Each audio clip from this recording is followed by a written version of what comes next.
مسجد حرام سے مسجد اقصی تک حضور براق پہ گئے اور وہ اتنا سریع رفتار تھا کہ جہاں اس کی نظر جاتی تھی وہاں اس کا قدم پڑتا تھا.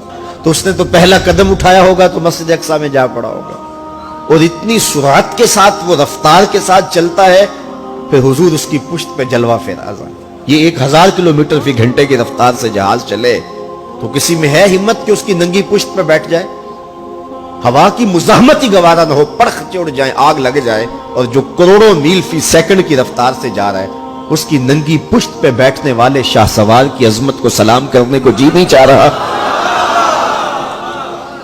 اچھا پھر اتنی سرعت کے ساتھ جائیں تو راستے میں کوئی دکھائی بھی دے تو سجھائی نہیں دیتا، اچھی طرح پہچان نہیں پاتا بندہ. یار تم گزرے تھے، کہا میں تیزی میں تھا، تو تیزی میں جو چیز نظر آئے تو اس کو پوری طرح پہچانا نہیں جاتا.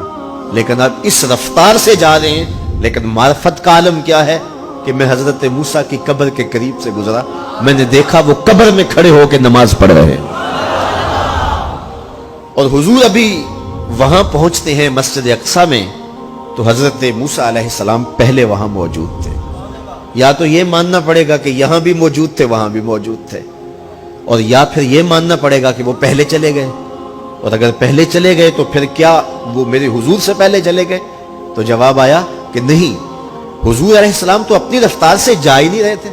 حضور تو جا رہے تھے براق کی رفتار سے، اور حضرت موسیٰ گئے ہیں نبوت کی رفتار سے. براق بہت سریع ہوگا لیکن نبوت سے سریع نہیں ہو سکتا، اس لیے حضرت موسیٰ پہلے پہنچ گئے. یہ ایک مرحلہ مکمل ہوا. اب دوسرا مرحلہ مسجد اقصی سے لے کے پہلے آسمان تک وہ نور کی ایک سیڑھی تھی، اور یہ براق سے بھی زیادہ سریع رفتار تھی. یہ دوسرا مرحلہ تھا. اور پھر تیسرا مرحلہ پہلے آسمان سے لے کر کے 7ویں آسمان تک فرشتوں کے پروں پہ گئے. 7ویں آسمان سے سدرہ تک جبریل امین کے پروں پہ گئے. یہ چوتھا مرحلہ تھا، اور ہر مرحلہ پہلے مرحلے سے سریع تھا. اور پھر سدرہ پہ جا کے جبریل نے بھی کہا کہ آگے میں نہیں جا سکتا. لو دنوت خطوۃ لاحترقت، اگر میں آگے بڑھوں تو جل کے راکھ ہوتا ہوں. تو حضور علیہ السلام کے لیے ایک سبز نوری تخت لایا گیا جسے رف رف کہتے تھے. اس پہ حضور تشریف فرما ہوئے. پھر وہ کس صورت سے گیا؟ ان 4 مراحل سے زیادہ سریع رفتار تھا. رف رف کی منتہائی پرواز جب ہوئی تو میں حضرت کی روح سے فیض لے کے کہتا ہوں کہ رف رف کے بھی بس بس ہو گئے. اب یہ 5 مراحل اپنی انتہا کو پہنچے. اب یہ حضور کی ذاتی رفتار نہیں تھی، ذاتی رفتار اب شروع ہونے لگی. اللہ اکبر. پھر آواز آئی ادنو منی یا احمد، پیارے رک کیوں گئے ہو، آگے آؤ. اللہ اکبر. اور حضور پھر اعلی حضرت فرماتے ہیں کہ ڈرتے جھجکتے آگے بڑھے. کیوں؟ جلال و ہیبت کا سامنا تھا، جمال و رحمت ابھارتے تھے. عبد تھے نا، معبود کے حضور حاضر ہو رہے تھے تو جلال و ہیبت کا سامنا تھا، جمال و رحمت ابھارتے تھے. آواز آئی محبوب آگے بڑھیے. حضور نے ایک قدم اٹھایا. اب پھر فاصلہ کتنا طے ہوا ایک قدم میں؟ مسجد حرام سے لے کے مسجد اقصی تک براق نے جتنا فاصلہ طے کیا، مسجد اقصی سے لے کر پہلے آسمان تک نور کی سیڑھی نے جتنا فاصلہ طے کیا، اور پہلے آسمان سے 7ویں آسمان تک، اور پھر وہاں سے سدرہ تک جبریل اور فرشتوں نے جو فاصلے طے کیے، پھر اس کے بعد رف رف جہاں تک گیا.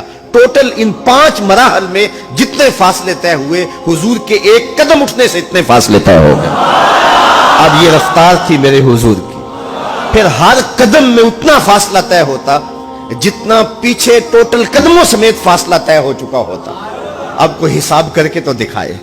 اللہ اکبر. اور پھر آواز آتی گئی بڑھ اے محمد، قریب احمد، قریب آ سرور ممجد. نثار جاؤں وہ کیا ندا تھی، وہ کیا سما تھا، وہ کیا مزے تھے.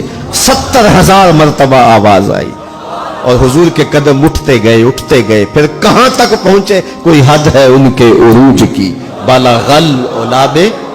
اور اس کو میرے رب نے سفر نہیں کہا یہ ابھی میرے نبی کی سیر ہے. کیا سمجھو گے میرے رسول کو؟ اس کی سیر اتنی سریع ہے کہ تمہاری عقلیں تھک گئی ہیں، اور اگر وہ سفر کرنے پہ آئے تو پھر عالم کیا ہوگا.